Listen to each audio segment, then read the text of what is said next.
Dear students, welcome you once again to my online classes, that is BM Sir online classes. দেখো আজ আমরা একটা অতি গুরুত্বপূর্ণ কবিতা আলোচনা করতে চলেছি এবং সেটি হলো হেনরি লুই ভিভিয়ান ডিরোজিও রচিত to India my native land. দেখো এই যে বিষয়টা আজ আমরা এখানে করব সেটা হচ্ছে এই কবিতাটির প্রত্যেকটি লাইন আমরা বাংলায় ব্যাখ্যা করব এবং এই কবিতাটার সারমর্ম আমরা বাংলায় জেনে নেব। তারপর পরের ক্লাসে আমরা থেকে কোশ্চেন লেখাবো। তোমরা জানো এইভাবেই আমরা গীতাঞ্জলি 50-ও একইভাবে বাংলায় ব্যাখ্যা করেছি লাইন বাই লাইন, তারপরে তার কোশ্চেন লিখিয়েছি।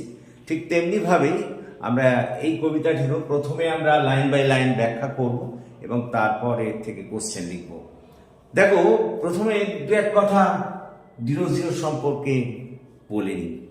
দেখো ডিরোজিও জাতিগত দিক দিয়ে অ্যাংলো ইন্ডিয়ান ছিলেন এবং তোমরা সকলেই জানো যে যদিও তিনি অ্যাংলো ইন্ডিয়ান ছিলেন কিন্তু তিনি ভারতবর্ষকেই নিজের মাতৃভূমি বলে মনে করতেন এবং প্রকৃত অর্থে স্বদেশপ্রেমিক বলতে যা বোঝায় ডিরোজিও কিন্তু তাই ছিলেন।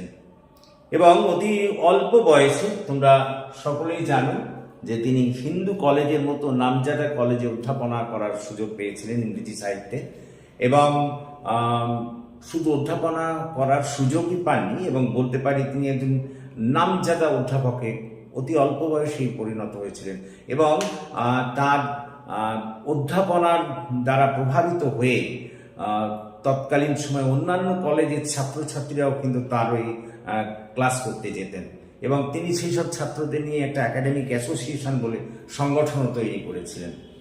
তো আজ আমরা তারই লেখা এই to India my native land এই কবিতাটি লাইন বাই লাইন ব্যাখ্যা করতে চলেছি। দেখো আর কথা না বাড়িয়ে আমরা একেবারে মূল অংশে ঢুকে পড়ি। তিনি এক স্থানে বলছেন, my country in thy days of glory past a beauteous halo circled round thy brow. বলছেন ও আমার দেশ, অতীতে তোমার গৌরবোজ্জ্বল একটা বিশেষ অধ্যায় ছিল এবং তখন তোমার চারদিকে ওই মহাপুরুষদের চারপাশে যেমন মাথার চারপাশে একটা আলোর চক্র থাকে, ঠিক তোমার ক্ষেত্রে তাই বিরাজ করত। অর্থাৎ মাই কান্ট্রি মানে তো জানো আমার দেশ, থাই ডেজ অফ গ্লোরি পাস্ট মানে অতীতে সেই উজ্জ্বল দিনগুলো, এ beauteous hello circle round thy bro অর্থাৎ তোমার মাথার চারপাশে একটা আলোর চক্রের মতো, যেগুলো সাধারণত মহাপুরুষদের মাথার পাশে থাকে, তোমার মাথার পাশে সেরকম একটা আলোর চক্র বিরাজ করত। অর্থাৎ এই দুটো লাইনের মধ্যে দিয়ে বলতে চাইলেন ও আমার দেশ ভারতবর্ষ, অতীতে তোমার অতীত গৌরবোজ্জ্বল একটা অধ্যায় ছিল এবং তোমার মাথার চারপাশে একটা আলোর চক্র বিরাজ করত। তারপর কি বলছে দেখো, অ্যান্ড হুইসপার্ড অ্যাজ ডেটি thou wast এবং তোমাকে তখন সকলেই পুজো করত, দেবতা হিসেবে দেবী হিসেবে পুজো করত। ওয়ার্শিপ মানে পুজো করা, তোমরা সবাই জানো। ডেটি মানে দেব মূর্তি, অর্থাৎ তোমাকে দেবী মূর্তি হিসেবে সবাই পুজো করত। হোয়ার ইজ দাই গ্লোরি, হোয়ার দ্য রেভারেন্স নাও। কবি প্রশ্ন রেখেছেন হোয়ার ইজ দাই গ্লোরি, তোমার সেই গৌরবোজ্জ্বল দিনগুলো কোথায় গেল। গ্লোরি মানে গৌরব উজ্জ্বল আর রেভারেন্স মানে হচ্ছে রেসপেক্ট, অর্থাৎ তোমার যে আগে সেই গৌরবোজ্জ্বল দিনগুলো ছিল সেটা কোথায় গেল। For the reverence now, reverence মানে রেসপেক্ট, সেই শ্রদ্ধাই বা কোথায় গেল। Thy eagle pinion is chained down at last and grovelling in the lowly dust art thou. খুব সুন্দর কথা, শুনে নাও। দেখো ইগল পিনিয়ন মানে, ইগল মানে তো ইগল পাখি, পিনিয়ন মানে তার ডানা, চেঞ্জ ডাউন মানে শৃঙ্খলিত হওয়া, গ্রোভলিং মানে কি বলতো আত্মসমর্পণ করা, লোলি ডাস্ট মানে ধুলোয় লুটোপুটি খাওয়া। অর্থাৎ এখানে তিনি ভারত মাতাকে ওই শৃঙ্খলিত ইগল পাখির সঙ্গে তুলনা করেছেন। অর্থাৎ বলতে চেয়েছেন একটা ইগল পাখিকে শৃঙ্খলিত করলে বেলায় বন্দি করলে সে যেমন ধুলোয় পড়ে লুটোপুটি খায়, ঠিক তেমনি ভাবে ব্রিটিশ শাসনের অধীনে ভারতবর্ষের অবস্থাও সেই হয়ে গিয়েছে। ভারত মাও আই বন্দি ওই ঈগল পাখির মতো তার সম্মান ধুলোয় লুটোপুটি খাচ্ছে, এ কথা বলতে চেয়েছেন। তাহলে এই চারটে যে আমি লাইন পড়লাম, 6টা লাইন, এগুলোর এর মানে হলো এই, তিনি বলতে চাইছেন ও আমার দেশ, অতীতে তোমার একটা উজ্জ্বল গৌরবোজ্জ্বল অধ্যায় ছিল, তোমার চারপাশে ওই মহাপুরুষদের মাথার চারপাশে যেমন আলোর চক্র বিরাজ করে, তোমার পাশেও তাই চক্র বিরাজ করত, এবং সকলেই তোমাকে দেবী হিসেবে পুজো করত। কখন? এটা অতীতে। কিন্তু এখন তোমার সেই গৌরবোজ্জ্বল দিন কোথায় গেল? এবার ব্রিটিশ শাসনের কালের কথা বলছেন, ব্রিটিশরা যখন আমাদের ভারতবর্ষকে পরাধীন করে ফেললো, তখন সেই সময় বলছে তোমার সেই গৌরবোজ্জ্বল দিনগুলো কোথায় গেল? হোয়ার দ্য রেফারেন্স নাও? কোথায় বা তোমার সেই মান মর্যাদা সম্মানই গেল? Regal pinion is change down at last. যেমন করে ঈগল পাখিকে বন্দি করলে সে ধুলোয় লুটোপুটি খায়, হে মা, তোমার সম্মানও আজ ব্রিটিশদের পরাধীনতার ফলে সেইভাবেই ধুলোয় লুটোপুটি খাচ্ছে।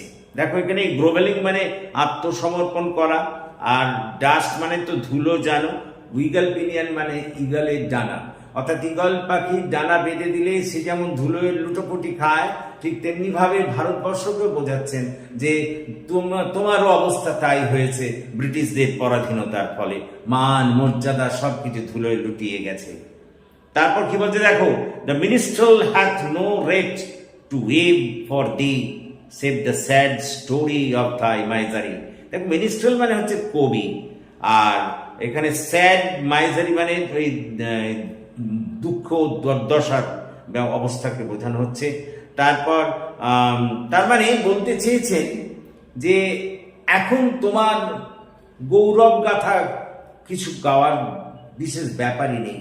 আজকের কবিরা তোমার সেই গৌরবোজ্জ্বল দিনগুলো নিয়ে গান গায় না, এখন তাদের কাছে আছে শুধু তোমার এই দুঃখজনক দিনগুলি, এখনকার অর্থাৎ এই ব্রিটিশ শাসনের দুঃখজনক দিনগুলি, সেগুলোকে নিয়েই তারা গান গায়। অর্থাৎ এখনকার কবিরা তারা তোমার সেই গৌরবোজ্জ্বল দিনগুলো নিয়ে গান গায়ার সুযোগ পায় না। এখন তারা যে অবস্থায় তোমাকে দেখছে, তারা এখন এই ব্রিটিশ শাসনে দুর্দশাগ্রস্ত অবস্থায়, সেই দুর্দশার গানই তারা গায়। এরপরে তিনি কি বলছেন দেখো, well let me dive into the depths of time. Dive মানে হচ্ছে তোমরা যেন ঝাঁপ দেওয়া, আর ডেপথস অফ টাইম মানে সময়ের গভীরতায়, ডেপথ মানে তেমনি গভীরতায়। অর্থাৎ কবি বলছেন আমাকে এবার সেই অতীত কালের এতে ঝাঁপ দিতে দাও, অতীতকালে আমাকে ফিরে যেতে দাও, অতীতকালে আমাকে ফিরে যেতে দাও। Let me dive into the depths of time, যে সময়টা চলে গেছে সেই অতীত সময়ে আমাকে ঝাঁপ দিতে দাও। And bring from the ages, bring মানে তো আনা জানো, এজেস মানে যুগ, দ্যাট হ্যাভ রোল্ড, অর্থাৎ অতীতে যে তোমার সম্মান ছিল, যে মান মর্যাদা ছিল, আমাকে সেগুলো আবার ফিরিয়ে আনতে দাও। A few small fragments, fragments মানে টুকরো অংশ, টুকরো বা খণ্ডাংশ, আর রেক্স সাবলাইম, অর্থাৎ রেক্স মানে ভাঙা চোরা বা যা ভেঙে গেছে, সাবলাইম মানে হচ্ছে তোমার উজ্জ্বলতা বা উজ্জ্বল, অর্থাৎ যে সমস্ত উজ্জ্বলতা তোমার অতীতে ছিল, যেগুলো ভেঙে চুরে গেছে অতীতে খণ্ড বিখণ্ড অবস্থায়, সেগুলো আমাকে আবার ফিরিয়ে আনতে দাও। অর্থাৎ আমি সেই অতীতকালের ভেতরে ঢুকবো এবং সেখান থেকে তোমার যে সমস্ত টুকরো টুকরো মান সম্মানের যেসব কাহিনী আছে সেগুলোকে আমি ফিরিয়ে আনবো। Which human I may never more behold, যেগুলো এখনকার মানুষেরা আগে কি দেখতে পায়নি। যারা এখনকার মানুষ তারা তো অতীতটা জানে না, তারা সেই জিনিসগুলো জানতে পারে না, দেখতে পায়নি। আমি সেই তোমার অতীতের গৌরবোজ্জ্বল অধ্যায়টাকে আবার তাদের সামনে এনে তুলবো। And let the guerdon of my labor be, আমার এই কঠোর পরিশ্রমকে তুমি সার্থক হতে দাও। My fallen country, ও হে আমার দুর্ভাগা দেশ, one kind is for thee, এই একটা ভালো কাজের জন্য বা এই ভালো কাজের জন্যই আমি শুভেচ্ছা চাই।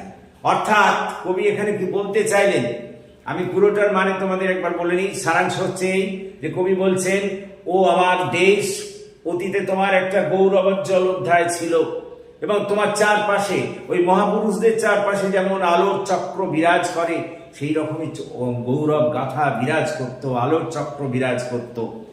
কিন্তু এবং তখন তোমাকে সবাই দেবী হিসেবে পূজা অর্চনাও করত।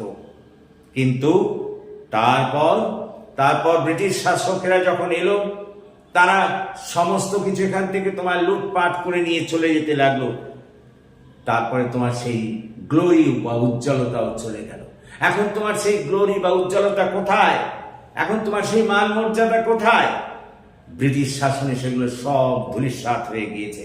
যেমন করে ওই ঈগল পাখিকে পাখা বেঁধে দিলে সে যেমন ধুলোয় লুটোপুটি খায়, হে ভারত মা, ব্রিটিশ শাসনের বা পরাধীনতার ফলে তোমারও মান মর্যাদা ধুলোয় দূষিত হয়েছে।